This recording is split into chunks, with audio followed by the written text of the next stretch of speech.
جب بنی اسرائیل موسیٰ اور ہارون کے ماتحت دل باندھے ہوئے ملک مصر سے نکل کر چلے تو ذیل کی منزلوں پر انہوں نے قیام کیا، اور موسیٰ نے ان کے سفر کا حال ان کی منزلوں کے مطابق خداوند کے حکم سے قلم بند کیا۔ سو ان کے سفر کی منزلیں یہ ہیں: پہلے مہینے کی 15ویں تاریخ کو انہوں نے رامسیس سے کوچ کیا۔ فسح کے دوسرے دن سب بنی اسرائیل کے لوگ سب مصریوں کی آنکھوں کے سامنے بڑے فخر سے روانہ ہوئے۔ اس وقت مصری اپنے پہلوٹوں کو جن کو خداوند نے مارا تھا دفن کر رہے تھے۔ خداوند نے ان کے دیوتاؤں کو بھی سزا دی تھی۔ سو اسرائیل نے رامسیس سے کوچ کر کے سکات میں ڈیرے ڈالے، اور سکات سے کوچ کر کے ایتام میں جو بیابان سے ملا ہوا ہے مقیم ہوئے۔ پھر ایتام سے کوچ کر کے فی خیروت کو جو بال صفون کے مقابل ہے مڑ گئے اور مجدال کے سامنے ڈیرے ڈالے۔ پھر انہوں نے فی خیروت کے سامنے سے کوچ کیا اور سمندر کے بیچ سے گزر کر بیابان میں داخل ہوئے، اور دشت ایتام میں 3 دن کی راہ چل کر مارا میں پڑاؤ کیا، اور مارا سے کوچ کر کے ایلیم میں آئے،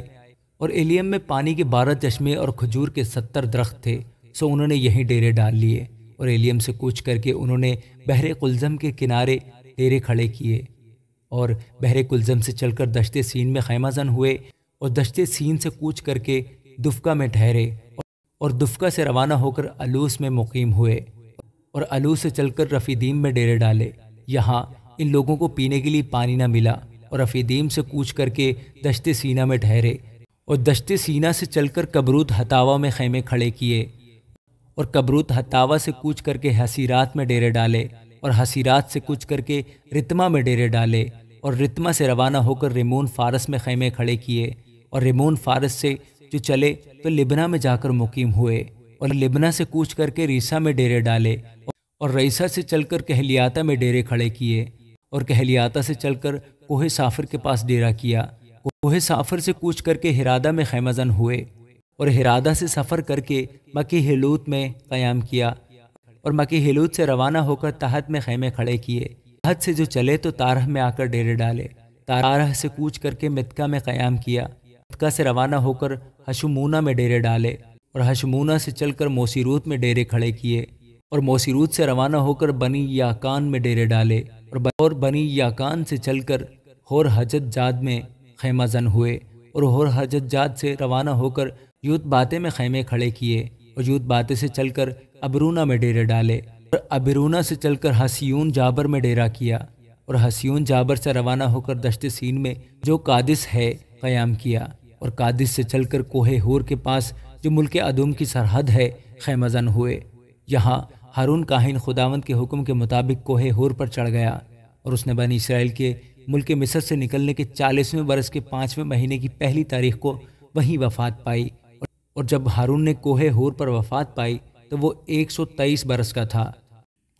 اور اراد کے کنانی بادشاہ کو جو ملک کنان کے جنوب میں رہتا تھا بنی اسرائیل کی آمد کی خبر ملی، اور اسرائیل کوہ ہور سے کوچ کر کے زلمونہ میں ٹھہرے، اور زلمونہ سے کوچ کر کے فنون میں ڈیرے ڈالے، اور فنون سے کوچ کر کے اوبوت میں قیام کیا، اور اوبوت سے کوچ کر کے ایباریم میں جو ملک مواب کی سرحد پر ہے ڈیرے ڈالے، اور ایم میں کوچ کر کے دیبون جد میں خیمہ زن ہوئے، اور دیبون جد سے کوچ کر کے المون تبلے تائم میں خیمے کھڑے کیے، اور المون تبلہ تائم سے کوچ کر کے اباریم کی کوہستان میں جو نبو کے مقابل ہے ڈیرا کیا، اور اباریم کے کوہستان سے چل کر مواب کے میدانوں میں جو یریحو کے مقابل یردن کے کنارے واقع ہیں خیمہ زن ہوئے،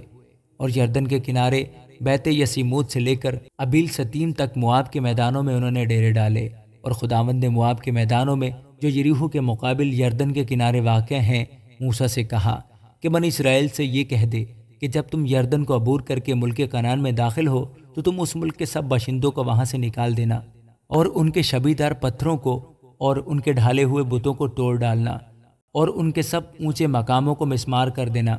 اور تم اس ملک پر قبضہ کر کے اس میں بسنا، کیونکہ میں نے وہ ملک تم کو دیا ہے کہ تم اس کے مالک بنو، اور تم قرعہ ڈال کر اس ملک کو اپنے گھرانوں میں میراث کے طور پر بانٹ لینا۔ جس خاندان میں زیادہ آدمی ہوں اس کو زیادہ، اور جس میں تھوڑے ہوں اس کو تھوڑی میراث دینا، اور جس آدمی کا قرعہ جس جگہ کے لیے نکلے وہی اس کو حصہ میں ملے۔ تم اپنے آبائی قبائل کے مطابق اپنی اپنی میراث لینا، لیکن اگر تم اس ملک کے باشندوں کو اپنے آگے سے دور نہ کرو